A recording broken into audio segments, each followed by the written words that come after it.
So, Dr. Jeffrey Lang, can you tell us a little bit about yourself, what you do, and profession? Well, I'm a professor of mathematics. Mathematics. Professor of mathematics at the University of Kansas. Doctor of Math. Yes. Yes. In Lawrence, Kansas. Okay, good. How long have you been doing this? Well, I've been a professor since I was 28, so that would be, 27. So that would be 26 years. 26 years. We brought you on the show because we're interested. We want to know your story. Why you chose this beautiful way of life of Islam. But before that, you tell us a little about your history. You were born in America, in the States? Yes. Yeah. 1954. 1954. Yes. All right, long time. Yes. Yeah. So what way of It's life? not that long. Yeah, I'm not ready for the grave necessarily. No, you look quite young. Yeah. Okay. Actually, the first time I saw you, this was maybe like 5 years ago. Yeah, you don't look like you aged day 6. Oh, that's good. Well, let's hope it keeps on. So tell us, the viewers, because you see, nowadays, Islam, there's a stigma attached to it. So now, someone as bright as yourself, who's a doctor, who is an intellectual, for someone who is afraid of Islam, who doesn't understand Islam, they want to know, why would this man choose Islam as his way of life? Oh, well, I was an atheist before becoming a Muslim. You didn't believe in God? I didn't believe in God. Were you born into a family of atheists? Or? No. I grew up in a Roman Catholic family. I went to Catholic school my entire life, from first grade to senior high in high school.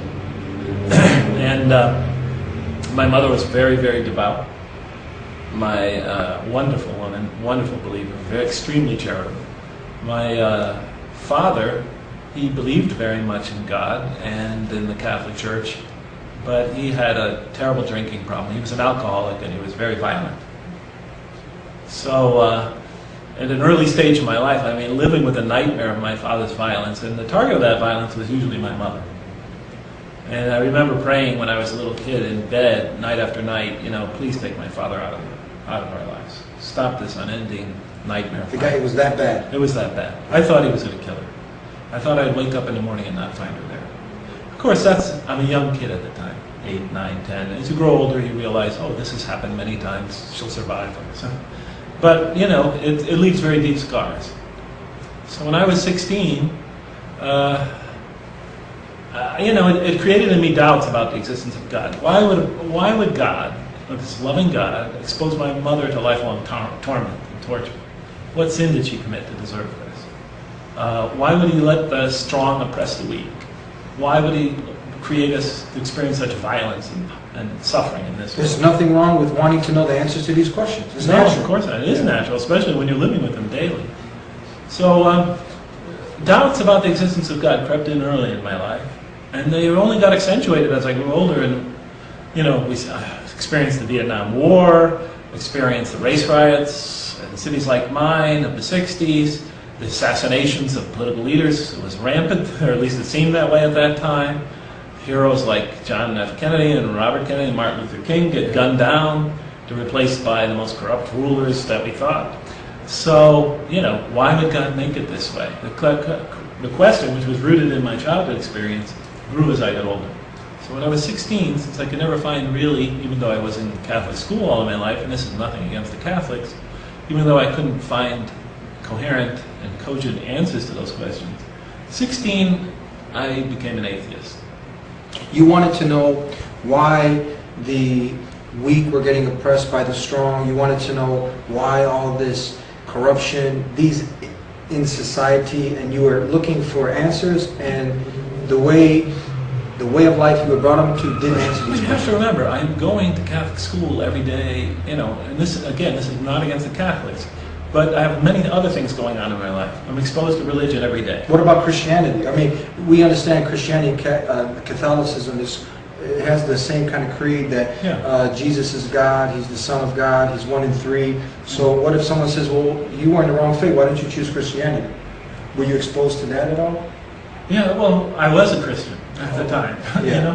I was a Christian as I'm a Catholic. What's the main difference? Tell us, for the viewers that might not know. What's the difference when you say Catholic and Christian? It's just a branch of, it's a sect of Christianity. It's a sect. So you were a Christian. Yes. It's just a sect of Christianity. Yeah, it's the largest sect. It's the largest. Okay, yes, just in so the world. people. Right. So, I'm exposed to religion every day. It's part of my life because I go to school every day, and on weekends I go to church. So I have that going on. Meanwhile, I have these big questions looming in my life. Why would God create us here to suffer if He's supposed to be an all-loving God, as I was taught? So I have these contradictions in my life. My mother, the most saintly woman I've ever known, is suffering this violence and abuse of my father. And sometimes us children also experienced it. And why would God do that? Why would He let innocent people suffer at the hands of more violent criminal people? Why wouldn't a perfect God create a more perfect world? Where does evil come from? If everything comes from God, then evil comes from God. And so forth and so on. So, these questions grew, and as they grew and became bigger in my life, and they were big to begin with, I moved away from the church. Okay, moved away from belief in God. I just couldn't reconcile it. This was at quite a young age, 16. 16. So now there is a gap in between 16 and when you came to Islam. What age was that? 28. 28. In between them, real short, what were you doing? What kind of life were you living? Well, I just went out and lived my life. Yeah. So I tried to live a good life. I thought that, I didn't think that religions were totally invalid in the sense that the values that they preach were bad. I thought the values that religions preach were good. I was a humanist. I believed that, a life becomes worth living, becomes more enjoyable, becomes more serene and peaceful, the more you reach out to other people and help them. So, that part I took from religion. It was just the theology, the existence in a supreme being that made this world so chaotic. That part I could never accept. Now, we as Muslims, ones who surrender and to submit to the will of the Creator of the heavens and the earth, we know at the end of the day that there's a light at the end of that tunnel. Through all the struggle and the hardship, there is hope at the end of the day. But how did you, as an atheist, one who didn't believe in God, was there hope at the end of the day? Was there light at the end of the tunnel when you would hit rock bottom? And did you ever hit rock bottom that you were like, who would you call out to? Who would you, when you're alone in your room, it's pitch black, or you just came from a hard day, the world's on top of you, you feel like it's going to crumble over you, who do you reach out to? Who did you reach out to? Well, I think I pretty much relied on myself. Yeah. Was that hard? Was that really, or you just got used to dealing with it, or? Well, yeah, I got used to, and I never really had to get used to dealing with it. Surprisingly, my life went pretty smooth after I became an atheist. Yeah. Yeah, I went away to college, got away from the family. I see. Was married, when I was around 21. The marriage didn't last, but it was a peaceful marriage. Yeah. It lasted a couple of years. I was very successful in school. Went to graduate school. Yeah. Did well there. So nothing really went badly, and but I assumed that if something did go badly, that was just one of the accidents of life. So where the shift now? If everything was going smooth, you're going to school, then how the shift? Why the shift? Oh, From being an atheist to now discovering this way of life, Islam. yeah. How did this turning point happen? Well, when I was, when I finished graduate school at Purdue University, not too far from here, I went to my first teaching job, which was at the University of San Francisco.